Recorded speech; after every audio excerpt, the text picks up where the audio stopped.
Esta es la historia de la potencia en tierra.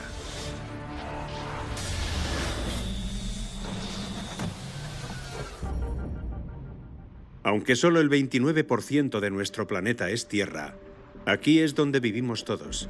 Y ese 29% equivale a más de 92 millones de kilómetros cuadrados para recorrer. 92 millones de kilómetros cuadrados de montañas, hielo, desiertos, selvas y todo lo demás. Para recorrer eficientemente este vasto terreno, a menudo escabroso e inhóspito, el hombre evolucionó para caminar erguido. Pero la evolución no se detuvo ahí. Tierra, necesidad de velocidad.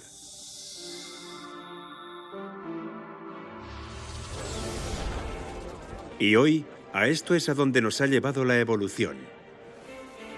El mejor y más reciente vehículo de un fabricante de automóviles de larga trayectoria se basa en la creencia de que nada es demasiado hermoso y que nada es demasiado caro. Este es el Bugatti Chiron. Creo que es único en su género. No hay nada que se acerque a ese nivel de superioridad. El Chiron es el digno sucesor del Bugatti Veyron, el automóvil de serie más rápido del mundo, con una velocidad máxima de más de 430 kilómetros por hora. El Veyron destaca entre todos los demás. Es el cuarto automóvil más veloz del mundo y probablemente lo seguirá siendo durante mucho tiempo. El Chiron usa una tecnología muy similar a la desarrollada en el Veyron y fue el último grito en automóviles. No es híbrido y tiene un estupendo motor grande con 4 turbocompresores y todo es mecánico. Con su velocidad limitada electrónicamente a 420 kilómetros por hora, el Chiron, como a la compañía le gusta decir, lleva la bestia a un alto nivel de belleza. Así es como se construyen, no llevan motores eléctricos y aún así tienen una gran potencia. Aunque su velocidad puede ser limitada, la configuración del motor del Chiron, de 16 cilindros en W, aumentan en un 25% el rendimiento sobre el Veyron, gracias en gran parte a sus 4 turbocompresores de doble potencia. Llevan motores W16, lo que significa que los cilindros están dispuestos en W y pueden llevar hasta 16 cilindros. Es una locura. Con el motor montado en el centro del automóvil, se coloca más peso sobre los neumáticos traseros y se aumenta la aceleración y también el frenado. El peso es el mínimo, con una carrocería ligera de fibra de carbono, altamente aerodinámica. Definido por sus amplias curvas en forma de C, las características del diseño contribuyen al rendimiento del automóvil y optimiza el flujo de aire al motor, que consume la enorme cantidad de 16.000 litros de aire por minuto. Dirigir el flujo de aire es vital para la velocidad, pero en un automóvil con tanta potencia es necesario evitar que salga volando de la carretera. A lo largo de la parte inferior del automóvil, plana y aerodinámica, hay una serie de alerones que ajustan sus ángulos a altas velocidades para empujar hacia abajo los neumáticos delanteros. El alerón levantado de la parte posterior hace lo mismo con las ruedas traseras y sirve como freno aéreo. Con un precio de varios millones de dólares y un promedio de 6 meses desde el pedido hasta la entrega al cliente, Bugatti lanza alrededor de 70 Chiron al año, lo que los sitúa entre los vehículos más exclusivos del mundo. Nadie volverá a construir algo así nunca más. Es un automóvil muy icónico en ese sentido. Nunca verán que se produzca algo así, por lo menos no a gran escala. Por eso es un automóvil muy especial.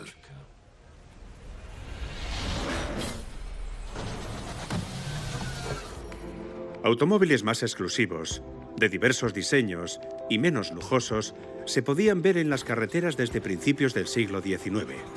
El coche no tiene un solo inventor. Es una evolución de la suma de aproximadamente 100.000 patentes de docenas de inventores de todo el mundo. Experimentando con varias formas de energía, los primeros coches sin caballos funcionaban a vapor, gas o electricidad, hasta que una innovación los llevó en una dirección en particular.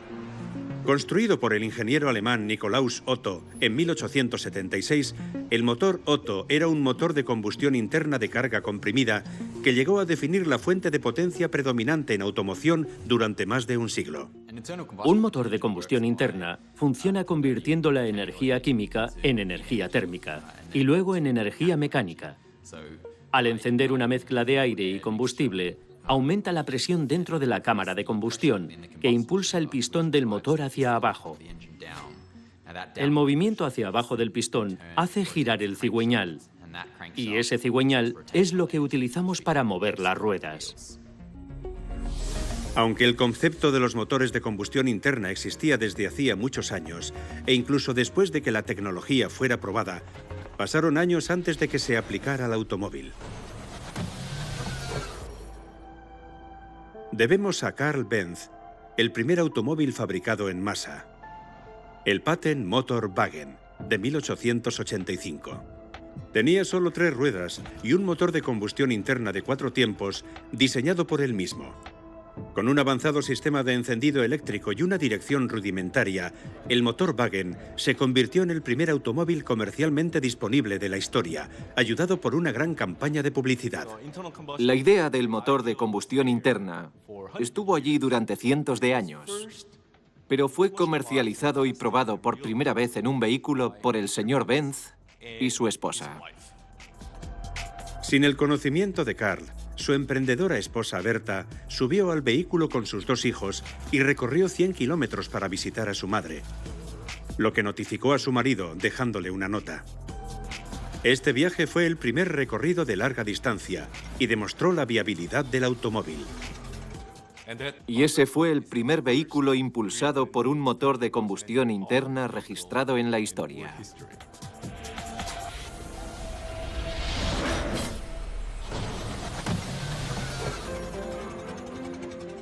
A medida que los autos siguieron aumentando en practicidad, continuaron siendo artilugios costosos, de propiedad exclusiva para los ricos. Más que cualquier otro, un hombre y un automóvil cambiaron eso para siempre: Henry Ford y el modelo T. Nacido en 1863 de una familia de granjeros de Michigan, desde temprana edad, Henry Ford mostró aptitudes para la mecánica y al cumplir los 16 años dejó la vida agrícola para estudiar la carrera de ingeniería. Cuando fundó la Ford Motor Company en 1903, la idea de Ford era fabricar automóviles baratos utilizando trabajadores cualificados que ganaran buenos salarios. Lo hizo desarrollando la técnica de línea de montaje de producción en masa. Instalando líneas de cintas transportadoras en su fábrica, los trabajadores de Ford, a quienes se les pagaban unos generosos $5 al día, estaban en la cúspide de la producción, capaces de producir más de 300.000 modelos T al año. Se ofrecía al público en cualquier tono de su elección, siempre que fuera negro, y el motivo de la famosa declaración de Ford era que el esmalte negro japonés era el único acabado capaz de secarse lo bastante deprisa como para mantenerse dentro de su método de producción. El modelo T podía montarse en tan solo 93 minutos, y este ahorro de tiempo se traducía en un mejor precio para el cliente. Gracias a Henry Ford y al modelo T, tener un automóvil en Estados Unidos llegó a ser asequible para muchos, y no solo para unos pocos. En 1918, la mitad de todos los automóviles de Norteamérica eran modelos T. Se ponía en marcha con una manivela, y el motor de 4 cilindros y 20 caballos de potencia del modelo T alcanzaba una velocidad máxima de unos 70 km por hora, más que suficientes para las carreteras de la época, en gran parte sin pavimentar. En apariencia era un utilitario, incómodo de conducir. Traqueteaba incesantemente, y las muchas deficiencias del modelo T eran la fuente de muchos chistes amables. Sin embargo, este coche asequible y de producción masiva tuvo el mérito de impulsar una revolución social, al proporcionar un transporte privado a las masas.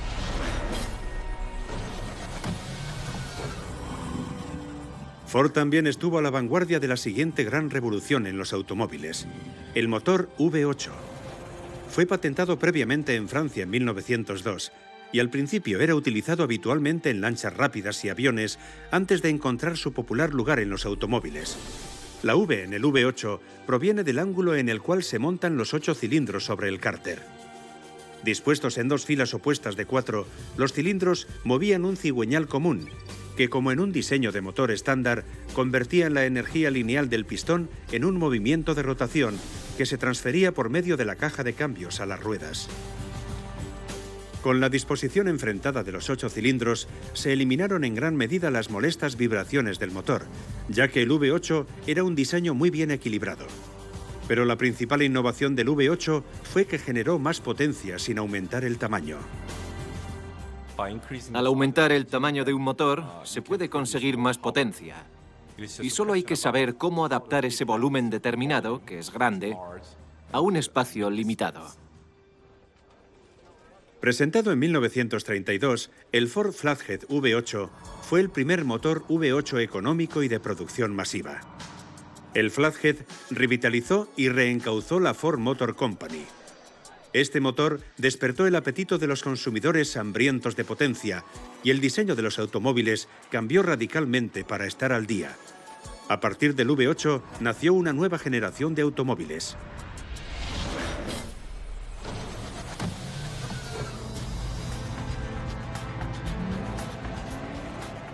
Aunque ya se habían construido autos rápidos, fue en 1960 y en Estados Unidos donde se acabaron por popularizarse. Con el combustible barato, la economía fuerte y un mercado joven deseando vehículos rápidos y atractivos, la era del transporte utilitario dio paso a un período de emoción por quemar neumáticos en forma de coches potentes. Estos autos económicos de tamaño pequeño o mediano, con sus potentes motores V8, podían conducirse a diario por la calle o para competir entre sí en carreras de resistencia, oficiales o no oficiales.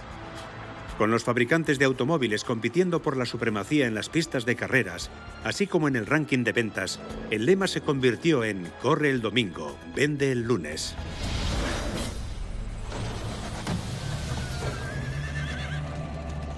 Y esa fue la historia del éxito de ventas de la década de 1960, el Ford Mustang. Al llegar al mercado en 1964, el Mustang, con su bajo precio, su buena apariencia y su larga lista de opciones, sorprendió a Estados Unidos. Aunque inicialmente no se comercializó como un coche potente, el Mustang, con su gama opcional de potentes motores V8, sin duda tenía el poder de destacar. En cambio, este compacto de alto rendimiento creó su propia categoría en el mercado, los Pony Cars. Un gran factor del éxito inicial del Mustang fue su bajo precio, debido al hecho de que compartía gran parte de su ingeniería con un producto Ford ya existente, el Falcon. Pero eso apenas importó al público. El Mustang ofrecía diferentes puntos estilísticos, suficientes para ser único. Desde un modelo de 164 caballos de potencia a la versión de alto rendimiento que contaba con 271 caballos, fue la sensación de ventas de los años 60. El Mustang creó una tendencia en el mercado de coches potentes que otros fabricantes de automóviles se vieron obligados a seguir. Y después del moderno Mustang, llegó al mercado el Firebird 1967 de Pontiac, que hizo una entrada triunfal. Construido con el único propósito de competir con el Mustang, Pontiac tuvo un poco más de 2 años para diseñar e ingeniar el Firebird, que en términos de fabricación de automóviles equivalía a una carrera frenética. Para cumplir con su fecha límite, el Firebird, al igual que el automóvil que estaba luchando por superar, empezó utilizando piezas prestadas de vehículos ya existentes, como las del Chevrolet Camaro. Ambas, Chevrolet y Pontiac, eran marcas propiedad de General Motors, y tanto el Camaro como el Firebird tenían como objetivo reducir el dominio del Mustang en el mercado de coches potentes. Del mismo modo que los Pony Cars se hicieron para competir, el Firebird se ofrecía con motores de 6 cilindros, así como una gama de V8, y los V8 eran, con mucho, los más populares. Aunque el Firebird despertó los mismos niveles de pasión en sus conductores, nunca alcanzó los niveles de ventas del Mustang, diseñado para ser domesticado. Recordado por sus partidarios más allá de las listas de ventas, el Firebird sigue siendo un producto muy considerado del espíritu competitivo que caracterizó a la era de los coches potentes.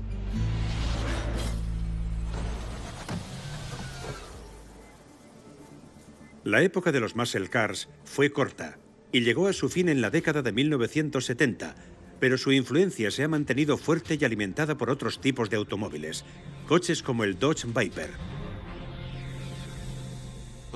El Dodge Viper era un superdeportivo estadounidense fantástico. Tenía un motor tradicional grande, ruidoso y potente. Algunos ingenieros de Dodge tuvieron la gran idea de ponerle el motor más grande que tenían al auto más pequeño en el que pudieran meterlo. Y nació el Dodge Viper. Era un automóvil que salía disparado y era increíblemente rápido en línea recta. Primero rugió en las calles de Estados Unidos en 1992, y este potente coche deportivo y su voluptuoso estilo rendía homenaje a los automóviles potentes de principios de los años 60. En un período en el que la tendencia predominante eran los automóviles eficientes y conservadores, este atractivo auto a gasolina fue una vuelta a otros tiempos.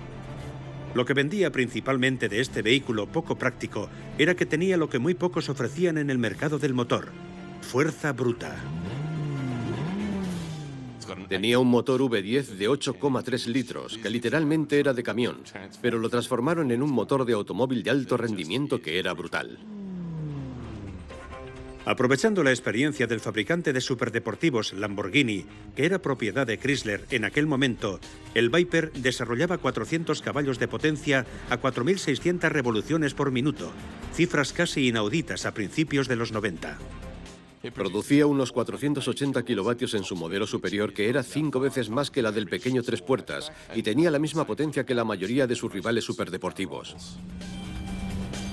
Con la enorme potencia entregada a sus neumáticos Michelin extra anchos, se conseguía mucho agarre, y el Viper se pegaba a la carretera como la serpiente, la víbora, que llevaba su nombre. Los aficionados a los automóviles nunca tenían bastante. Sentían nostalgia de los coches potentes de la generación anterior, y el Viper enseguida llegó a ser un número 1 en ventas.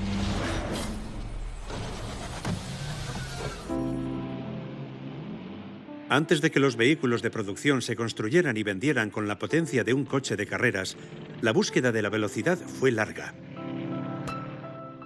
Durante los primeros días de las carreras de velocidad, en las décadas de 1920 y 1930, pocas figuras captaron la adoración del público, como Sir Malcolm Campbell.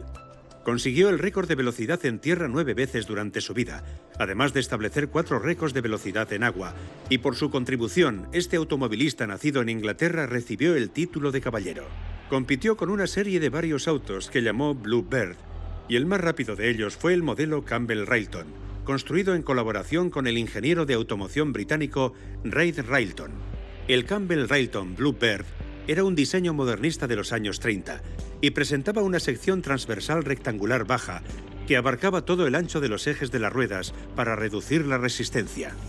La característica parrilla del radiador se podía cerrar con una aleta móvil, mejorando levemente el perfil aerodinámico durante las carreras en busca de récords. Impulsado por un motor Rolls-Royce V12, el Blue Bird estableció récords en las duras arenas de Daytona Beach, Florida, en 1933 y de nuevo en 1935, alcanzando una velocidad máxima sin precedentes de 445 km por hora. Pero Campbell sabía que el coche era capaz de más. Creyendo que la falta de tracción en la arena ralentizaba al Blue Bird, la búsqueda de velocidad llevó a Campbell al lago salado de Bonneville, Utah. Aquí, el 3 de septiembre de 1935, ante la presencia de su joven hijo Donald, Malcolm Campbell estableció su último récord de velocidad terrestre de 484 km por hora. Sir Malcolm Campbell murió en 1948 y fue un corredor de velocidad único en su época, no solo por su larga lista de éxitos en tierra y agua, sino por el hecho de que murió por causas naturales y no en un accidente. Well, Dad, I'm mighty glad you reached the 300, but I felt sure you'd do it. Right, old chap, I'm very pleased too. But I reckon you've had a real good time whilst you've been over here in the States, because everybody's been so awfully kind to you, haven't they? They sure have. Siguiendo los pasos de la carrera de su padre, Donald Campbell estableció nuevos récords de velocidad en tierra y agua durante los años 50 y 60. En la generación anterior, Malcolm, su padre, había sido el primero en romper el récord de 480 km por hora en tierra, pero la gran ambición de Donald era ser aún más rápido. Quería superar los 480 km por hora. Este era el vehículo con el que esperaba conseguirlo, el Blue Bird Proteus CN7. Era el primer automóvil impulsado por un motor de turbina de gas, que hasta ese momento solo se había utilizado en aviones comerciales. Al introducir aire en el motor a través del morro abierto del automóvil, se creía que este vehículo completamente aerodinámico podía llegar a más de 800 km por hora. Donald volvió a Utah en 1960, al lugar del último récord de su padre, y se estrelló durante una prueba a unos 580 km por hora. Sobrevivió gracias a la tremenda integridad estructural del vehículo. I have survived the fastest crash that mankind has ever survived. Donald Campbell era muy supersticioso, pero continuó a pesar de su mala suerte.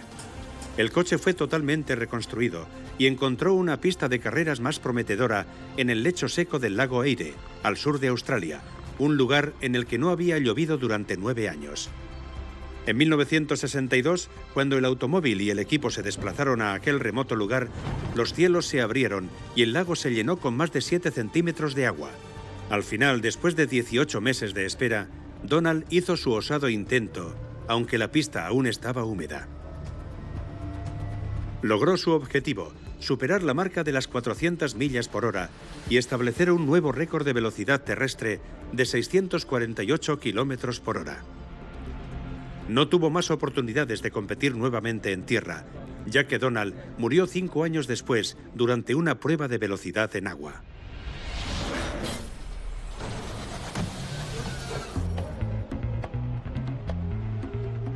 Desde principios de los 60, el récord de velocidad en tierra subió constantemente, y el título de hombre más rápido de la Tierra iba pasando a manos de unos cuantos conductores. El californiano Craig Breedlove reclamó y recuperó ese honor varias veces antes de poner fin a la situación, al menos por un tiempo, en 1965. Utilizando un motor General Electric J47, común en los vehículos militares, las primeras carreras récord de Breedlove no fueron aceptadas por la Federación Automovilística Internacional porque su vehículo, el Spirit of America, tenía 3 ruedas en lugar de 4. Después de un accidente casi fatal en 1964, el impertérrito Breedlove regresó un año después con el Spirit of America Sonic One. Era impulsado por un motor superior, el J79, y mantuvo el récord oficial de velocidad terrestre durante los 5 días previos a ser superado. Pero una semana después, Breedlove reaccionó con un nuevo récord de 966 km por hora. Esta vez mantuvo el récord 5 años, antes de que fuera superado en 1970. Para reclamarlo de nuevo, Breedlove se propuso ir a mayor velocidad que el sonido. Pero no estaba solo.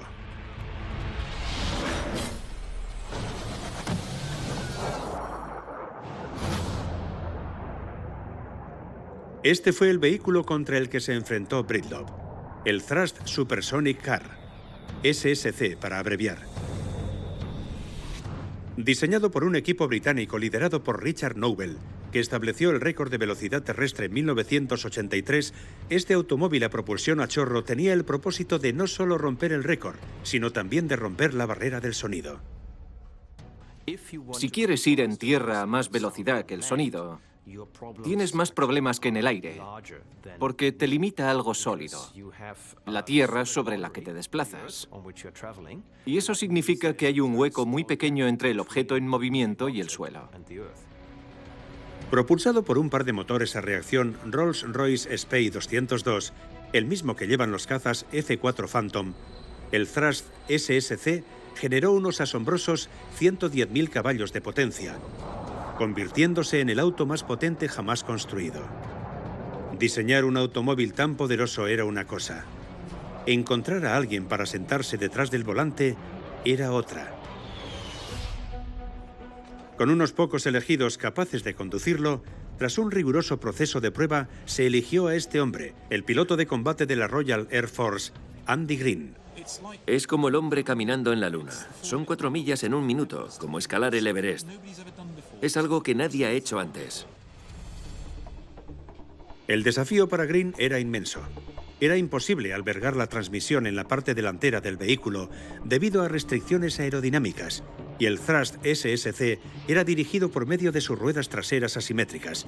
No se sabía a ciencia cierta si ese inusual sistema era viable a la velocidad del sonido. Desde un punto de vista aerodinámico era muy peligroso. Había un cojín muy delgado de aire a alta velocidad situado debajo del vehículo y había una gran posibilidad de que el vehículo se levantara. O si el morro bajaba, el automóvil se hundiría en el suelo. Todo dependía de tener un perfil aerodinámico perfectamente neutral. Incluso si todo funcionaba a la perfección, la pregunta de qué sucedería cuando un vehículo terrestre atravesara la barrera del sonido seguía siendo una incógnita.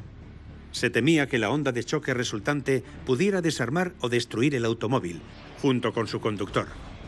No obstante, en octubre de 1997, Andy Green y Craig Breedlove iban a enfrentarse en el desierto de Nevada para averiguarlo.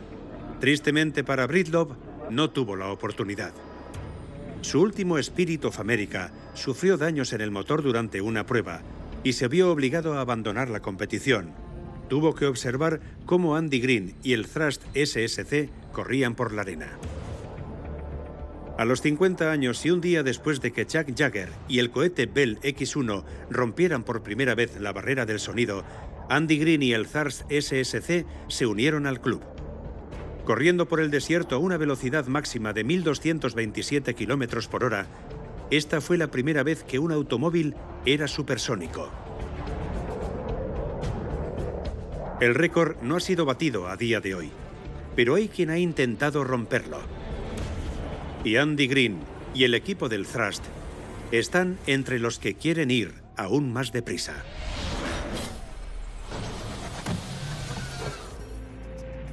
Se dice que Henry Ford aseguraba que las carreras de automóviles empezaron 5 minutos después de haber construido el segundo coche. Con la legalización de las carreras automovilísticas que se remontan a la aparición de los automóviles a gasolina, las pistas de carreras tienen una larga historia como campo de pruebas y competición, estimulando las mejoras continuas en todas las áreas del rendimiento de los vehículos.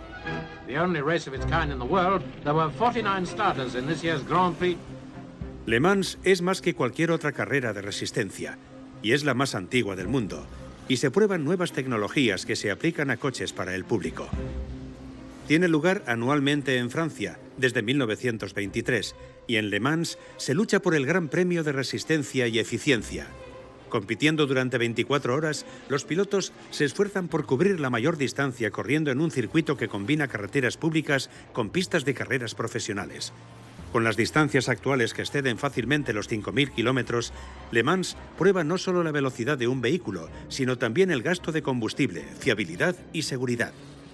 Le Mans es una carrera interesante en la que los motores deben ser diseñados tanto para ser potentes como eficientes.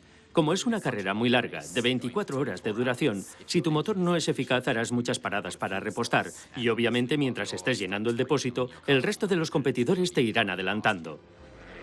La recta larga y rápida, conocida como la Mulsanne, ha fomentado desarrollos en el rendimiento aerodinámico y con una norma de seguridad única que requiere que se apaguen los motores mientras se reabastecen de combustible, es necesario que los vehículos más resistentes puedan reiniciarse varias veces. A pesar del énfasis que Le Mans pone en la seguridad, aquí se han producido varias muertes, y la mayor tragedia fue un accidente en 1955 en el que murieron 80 personas. Como respuesta al desastre, en Le Mans y en otros circuitos de carreras de todo el mundo, se mejoraron las medidas de seguridad. Pero a medida que se mejoraba la seguridad, también aumentaba la potencia de los automóviles, con vehículos que adoptaban diseños más extremos para alcanzar velocidades aún más altas.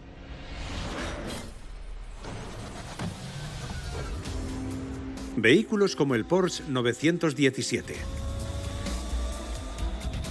El desarrollo de este legendario coche se produjo debido a un cambio de reglas en el automovilismo que permitió que una nueva clase de autos entrara en las carreras de resistencia. Con la capacidad del motor limitada a 5 litros, Porsche comenzó a trabajar en una versión con un motor más pequeño para su 908 y en solo 10 meses se construyó el 917. Definitivamente el 917 rompió todos los récords y consiguió que la gente se fijara en él. Era un coche absolutamente increíble. El automóvil, a pesar de su llamativa pintura, típica de los años 70, está considerado hoy uno de los mejores coches de carreras jamás creados, e incluso se inmortalizó en el cine junto a Steve McQueen en la película de 1971, Las 24 horas de Le Mans. Pero el 917 no alcanzó la gloria instantáneamente.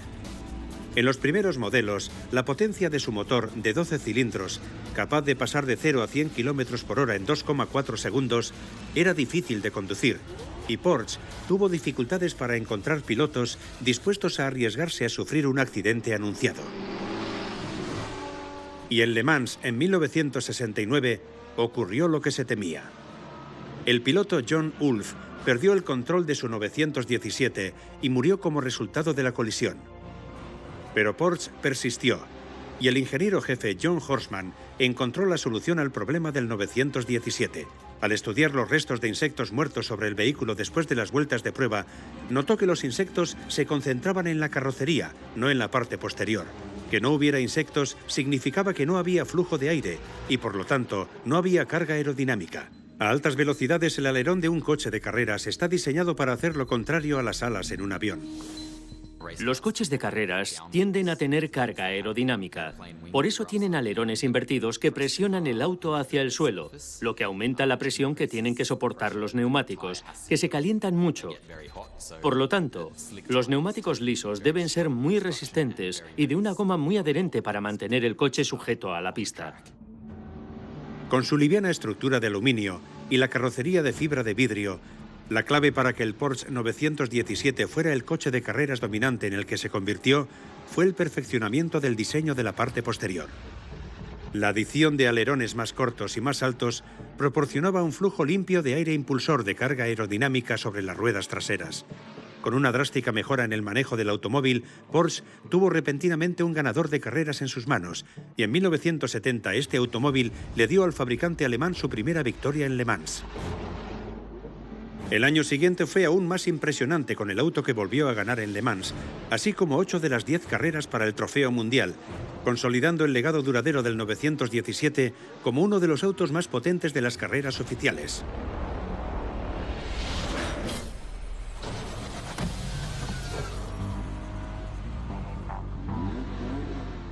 Con la tecnología probada en la pista, surgió una clase de autos con el mejor rendimiento y diseño que la industria automovilística podía ofrecer. Supercoches. El término supercoche se ha utilizado en el mercado del automóvil desde la década de 1920. Hoy, esto es lo que significa. Este es el Lamborghini Huracán. Con su motor V10 y 610 caballos de potencia, el altamente potente y lujoso Huracán puede pasar de 0 a 100 en unos vertiginosos 3,2 segundos, lo que le confirió el honor de ser el superdeportivo del año después de su lanzamiento en 2014. Parecía increíble. Supongo que los magos regresaron a la fábrica. Los ingenieros trabajaron mucho en los gases de escape, los colectores y en la seguridad. Utilizando la tecnología aerodinámica Lamborghini Attiva, ALA para abreviar, el Huracán recoge el aire a su voluntad. En la parte delantera, un separador horizontal bloquea el flujo de aire debajo del automóvil, manteniendo la carga aerodinámica sobre los neumáticos delanteros. Cuando la carga aerodinámica y el arrastre asociado a ella no son necesarios, un par de aletas se abren en una fracción de segundo, lo que permite que el aire fluya para una mejor aerodinámica. En la parte posterior, las entradas de aire pueden dirigir el flujo por encima o por debajo del alerón trasero, equilibrando de nuevo la carga aerodinámica con la resistencia. El alerón tiene una cámara hueca que permite que el flujo de aire se dirija internamente a cada lado. Al tomar una curva a alta velocidad, el sistema ALA dirige el flujo de aire y, por lo tanto, la carga aerodinámica hacia la mitad interior del alerón, equilibrando la carga en los neumáticos traseros. El motor del Lamborghini Huracán es un V10, lo que significa que tiene 10 cilindros configurados en V, 5 a cada lado. El motor puede producir 610 caballos de potencia, lo que aproximadamente equivale al esfuerzo que 610 caballos pueden hacer simultáneamente. Con su gran potencia y alto rendimiento, el Huracán es un clásico instantáneo del género superdeportivo de élite.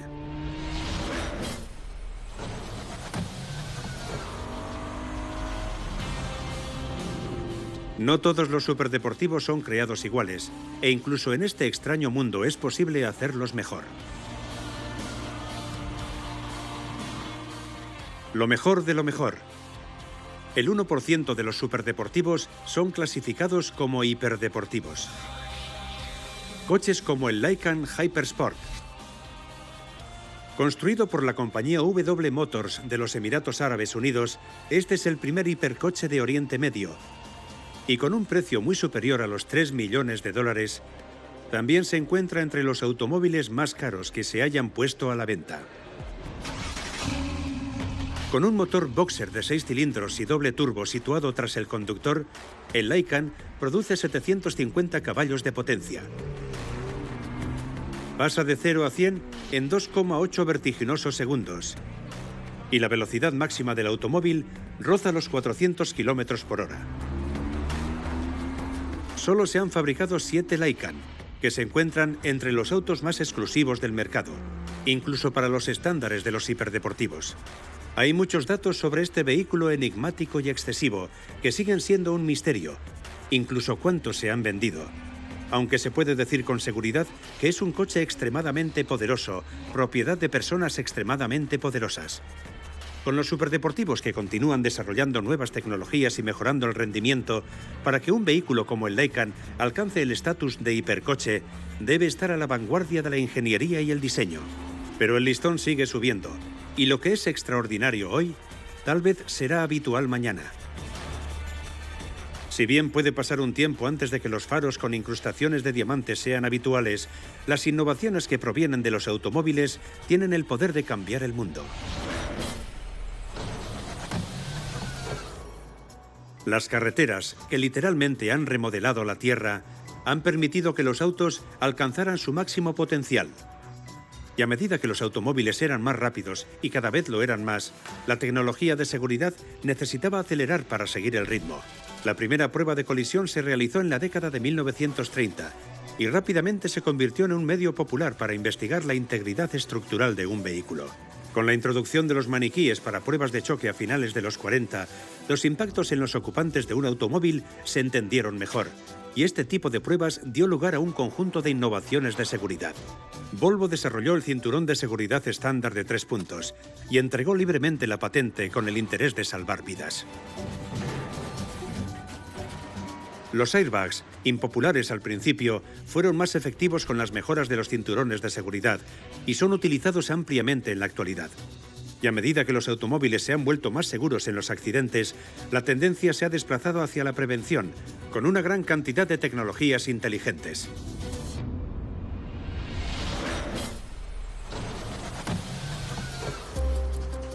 Igual que en la época de Ford, la mayor influencia que tiene un automóvil no es el automóvil en sí, sino cómo se construye.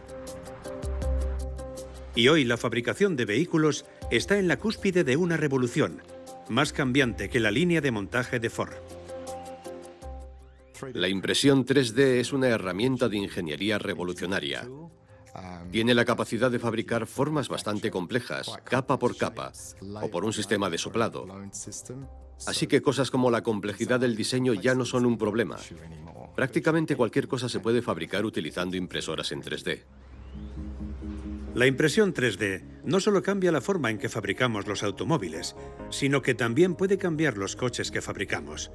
Con los métodos actuales que necesitan unir grandes piezas de metal, los coches se diseñan con diferentes partes que pueden ser producidas en masa, pero no es un método óptimo. La impresión 3D ofrece un medio para hacer que los componentes se puedan producir en masa. Con la posibilidad de agregar material adicional a los puntos de estrés para una mayor resistencia o dejar huecos para reducir el peso, los vehículos impresos en 3D son más fuertes y más ligeros. Pero eso es solo el comienzo. Al personalizar cada detalle de cada parte del automóvil, las posibilidades de la impresión en 3D son infinitas. Al terminar con las líneas de montaje inflexibles de 1 kilómetro de largo, las fábricas a pequeña escala estarán facultadas para producir una variedad infinita de automóviles. Una impresora 3D puede pasar de fabricar un camión a un automóvil pequeño sin pasar un tiempo inactiva. Los principales fabricantes ya utilizan la impresión 3D para producir prototipos de vehículos que luego serán producidos en masa utilizando métodos de línea de montaje. Y con la fabricación de vehículos, una de las industrias más perjudiciales para el medio ambiente, los beneficios de la reducción de desechos de la impresión 3D prometen un futuro sostenible para la industria automovilística.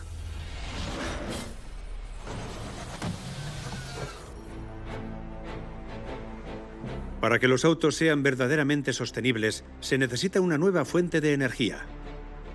Nocivas para el medio ambiente y la salud humana, las emisiones de los motores que queman combustible están siendo reguladas cada vez más por los gobiernos de todo el mundo.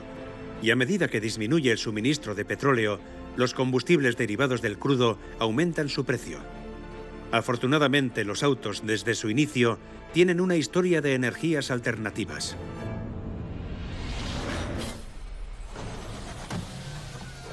Los coches híbridos disminuyen su dependencia de los combustibles incorporando una fuente de energía adicional, normalmente la electricidad. Al utilizar un motor eléctrico junto con un motor de combustión interna, los híbridos buscan mejorar la eficiencia del combustible como un medio para disminuir la contaminación y los costes de funcionamiento. Los vehículos híbridos pueden configurarse de varias maneras. El motor eléctrico y el motor de gasolina o diésel pueden complementarse. Pueden trabajar en paralelo o pueden funcionar en serie. O sea que hay mucha flexibilidad cuando se trata de diseñar un vehículo híbrido. El primer automóvil que combinó un motor de combustión interna con un motor eléctrico fue construido en 1898 por un joven médico austríaco con el conocido nombre de Ferdinand Porsche. 100 años después, el híbrido vuelve a estar de moda. Básicamente, hay dos fuentes de energía en cualquier motor híbrido. Funciona mediante un repartidor de potencia justo en el medio. Y tiene un motor de combustión interna, que bien se usa para generar electricidad, o bien transmite potencia directamente al eje para mover el vehículo.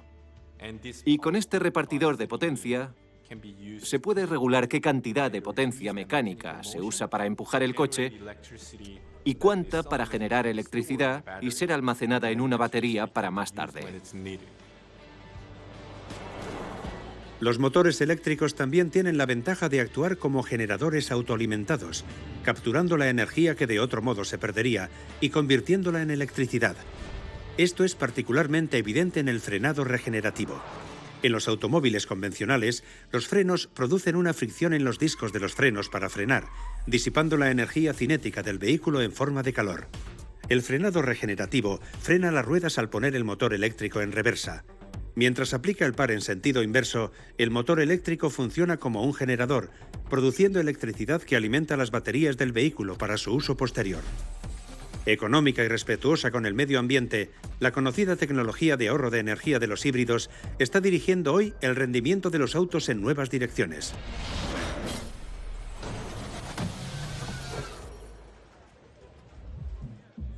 Un híbrido enchufable, el BMW i8, ofrece un rendimiento cercano al de un superdeportivo con la autonomía y las normas de emisión de un vehículo compacto. Comercializado como el automóvil deportivo más progresista del mundo, BMW afirma que el i8 es una visión de futuro.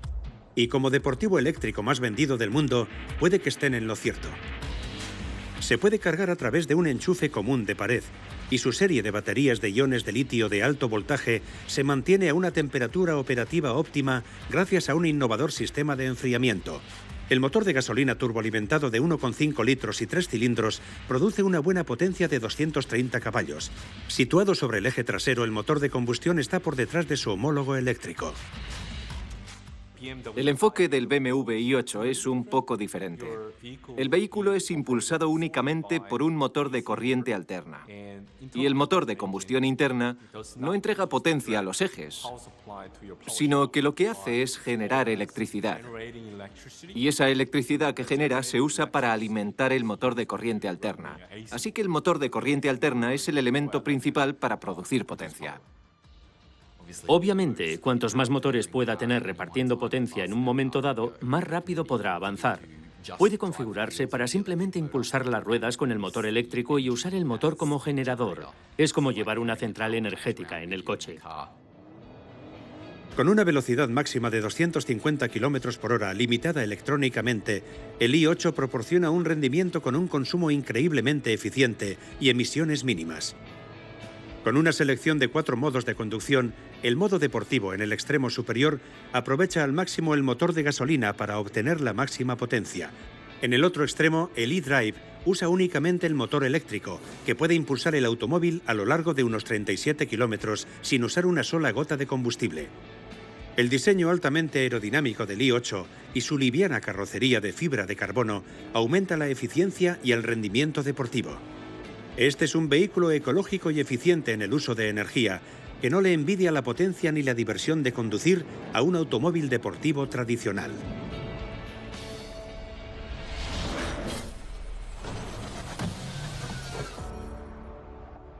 La necesidad de una nueva fuente de energía fiable, sostenible y asequible nos ha llevado a la cúspide de una nueva era del automóvil. Un fabricante de automóviles cuenta con ellas. Tesla es fabricante de automóviles y una empresa de energías renovables. Especializada en la construcción de baterías, es la unión de un fabricante de automóviles y un proveedor de electricidad, que ha situado a Tesla como la compañía automovilística más importante del mundo. Su nombre honra a Nikola Tesla, el genial ingeniero serbio que inventó el motor de inducción y la transmisión de energía de corriente alterna, y la empresa construye automóviles eléctricos que no solo igualan a los vehículos convencionales, sino que los superan. Y con un director inconformista en la persona de Elon Musk, está usando un modelo de negocio propio para fabricar autos diferentes para un futuro diferente. El primer automóvil de Tesla, el Roadster, lanzado en 2008, fue el primer automóvil eléctrico de alto rendimiento. Pasa de 0 a 100 en 4 segundos y es capaz de viajar más de 320 kilómetros con una sola carga. Constantemente mejorando, el modelo S más reciente, con su Ludicrous Mode, pasa de 0 a 100 en unos asombrosos 2,7 segundos. Básicamente, el Ludicrous Mode de un Tesla alimenta sus motores a su máxima potencia nominal, lo cual es ineficiente. Se genera mucho calor y las baterías se agotan muy rápidamente, pero se puede ir rápido, se puede ir muy rápido. La clave de esta velocidad es el par instantáneo proporcionado por el motor eléctrico. El par es básicamente la fuerza de un motor o la fuerza que puede generar, mientras que la potencia es el resultado de esa fuerza y la velocidad a la que gira el motor. Y las veces por segundo que se aplica ese esfuerzo es lo que nos da la potencia. La gran ventaja de un motor eléctrico es su acceso al par máximo desde 0 revoluciones. Al necesitar forzar la entrada de aire en el motor para su combustión, los motores convencionales solo ganan par a medida que ganan revoluciones. En los motores eléctricos, el par motor no se produce a partir de la explosión del combustible de encendido y el oxígeno, sino a partir de una corriente eléctrica que circula en el motor. Por lo tanto, el par se produce en el instante en que se aplica electricidad. El motor de combustión interna estableció un rumbo que siguieron todos los coches y que los innovadores construyeron. Pero hoy, el motor eléctrico está preparado para superarlo. Tesla está construyendo para un mundo en el que los vehículos eléctricos llegarán a niveles más allá de los del Ford Modelo T. Y aunque las revolucionarias técnicas de fabricación en masa de Henry Ford pusieron al mundo sobre ruedas, ahora las posibilidades que ofrece la impresión en 3D están trastocando el orden establecido. A medida que avanzamos, la historia de cómo evolucionaron los automóviles en el pasado ofrece una visión reveladora de su evolución en el futuro.